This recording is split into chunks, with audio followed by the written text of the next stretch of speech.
Hello, and welcome to the Hi Little Guy Show. It's been a while. I had to get stitched together. Actually, I had to give up marijuana for 8 days so that I can take an allergy test to find out that I'm allergic to my dog. It was a great day.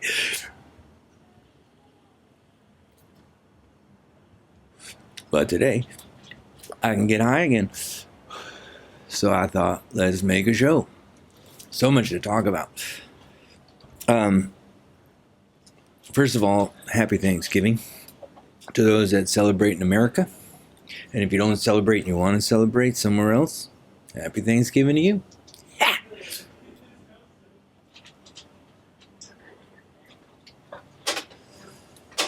And I'm sorry to the Native Americans for stealing your land. My ancestors were stupid. And I'm not quite sure how we can make it up to you, but thank you for sharing it with us this long.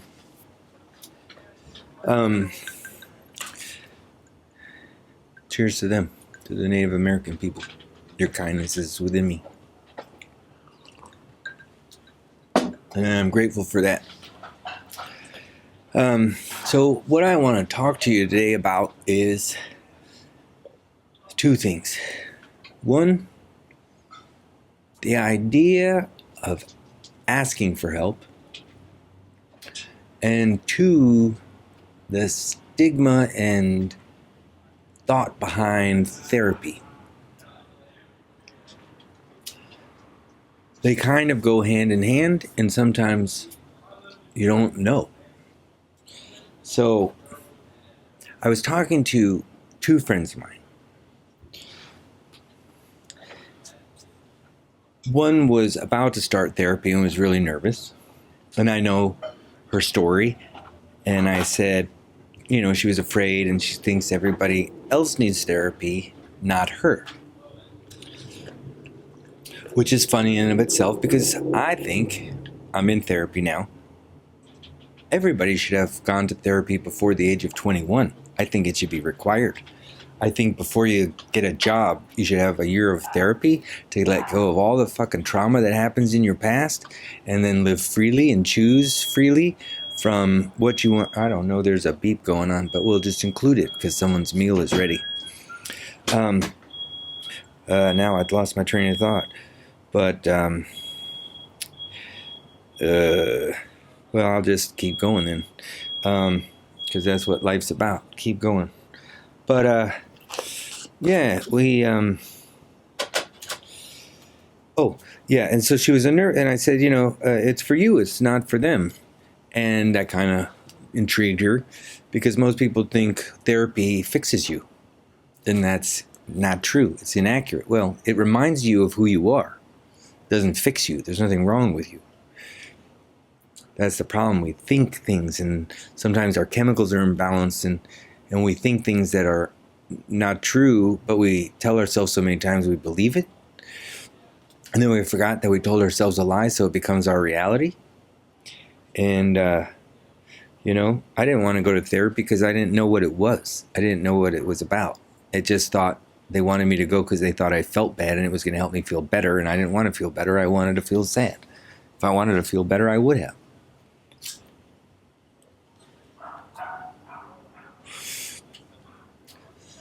But,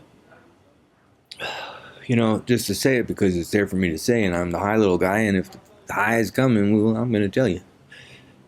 Sometimes it's okay to just allow for the sadness to be there. Or the anger, for that matter, without trying to get rid of it. It might not be pleasant to cry or to get angry, but it's necessary, and it's a part of life, it's a part of who you are, it's a part of the design of being a human being.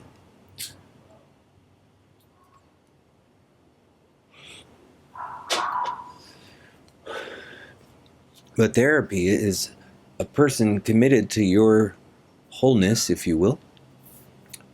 Mentally, spiritually, physically. And they just listen. And you can tell them anything you want. And they sometimes chime in and they sometimes don't. I've had 3 different therapists. My first guy, he was fantastic. He was a little bit firmer, a little more aggressive. He taught me boundaries and how I exist because I create boundaries, and then I know who I am, and that's what I've been learning. And then when that therapist was done, we did work for a year. And then another therapist I work with, he was a bit more combative, so it was really challenging for me to find my inner strength to say something back.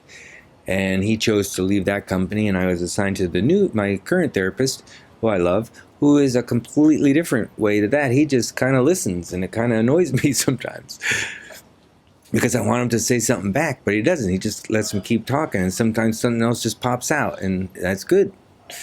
But, you could talk about anything that's bothering you. You could talk about how shitty your day was. You could talk about how good you feel. You could talk about the drugs you took. Don't matter. It's all confidential. Nobody can know your business unless you authorize it. And it's just to help you maybe see if your point of view is the way your point of view wants to be. Like, do I really think this? Or can I try that? I'll give you an example. My therapist suggested I check out this online group therapy session, and to see if it was something that I identified with, if I thought it was something that I'd get involved with. And I got on and started reading all these things, and I didn't really resonate with any of them. And then they were reading, I don't know, the 12 steps. I don't know if it was 12 steps. It wasn't 12 steps. Like, it was 12 ideas of the program or something like that. Points of the program.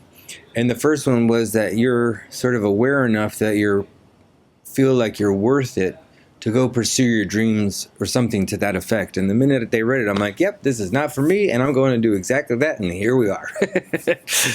So, but if I wasn't, I was resistant going on it, to be honest with you. I was like trying to get high and forget about it, but my Alexa reminded me, and that made me mad. So I got on, and I was trying to connect my headphones for a little bit, so that was a little awkward, so I felt embarrassed. And then, they just started through their meeting, and it was just like, no, I can choose not this, even though it was a suggestion, and I was resistant to it. That's okay. It's your life. You get to say what you want, and how safe you feel, and how comfortable you feel, and who you want to interact with, and all the rest. So anyway, she ended up going to her first session and loved it. And she's like, I had no idea it was like this. And she's in some intensive thing for like 2 weeks, I think, like for 3 hours a day, group sessions or something like that. I don't know anything about that, but if that's what works, great. I have a one-on-one therapist. I find that therapeutic. It's in the gay community, queer culture, so they can identify with things that I feel, and they can help me in those ways. And it's really nice, to have that kind of opening. Look, I wish we all could be that for each other. I wish we could all listen to each other the way a therapist does. That would create peace in a minute. I know we all want to be heard, and I know we all have things to say. I happen to choose to do it in this format, and you might, I don't know, cook and hate every minute of it. I don't know. I love what I do. If I don't like it, if I don't love it, I ain't doing it. And that's been my motto. But then that brings me to the next part, which is about asking for help, and how impossible that seems to be these days because of the way people anticipate the reaction, which of course is not going to be good. What the hell you need that for? Whatever would come back at you, that fear is greater than the ability to just simply ask so you can be satisfied and happy with maybe getting what you want. But we go out of our ways to beat people up and push people away because we're afraid, and we just can't say, I don't feel safe. And I know sometimes, you're in situations and such that you can't control, but you always have a say, even if you don't. During, after, That's more in your mind, I should say, but I'm getting a little off track here. And I now need this. Oh, that's good. There's some weed in it. Might as well smoke it.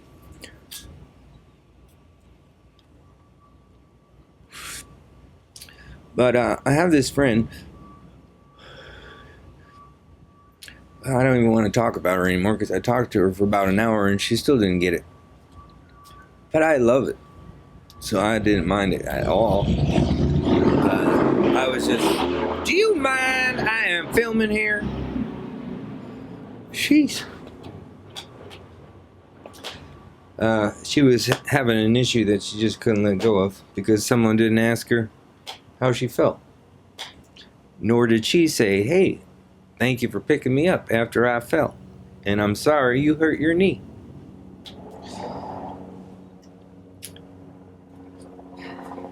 Anyway, I told her to be present in love. She was missing that she couldn't be with her kids on Thanksgiving, even though apparently she was supposedly, I don't know, it was a whole thing. I chose to step away. I needed to record this. So I did, and I communicated it. You know, people, communication really works. When you say what you need, and you say how you feel, and the reciprocal is you don't, like you hear it, you don't judge it, you don't defend yourself from it, it ain't yours. It's just someone needs to be heard. That's the nature of having things disappear. When someone feels heard, they don't have nothing to say anymore, do they? So just listen a little more, maybe. Maybe we could all listen a little more. I know I can. Because sometimes I can't hear nothing. What was that? Turn it up. You know?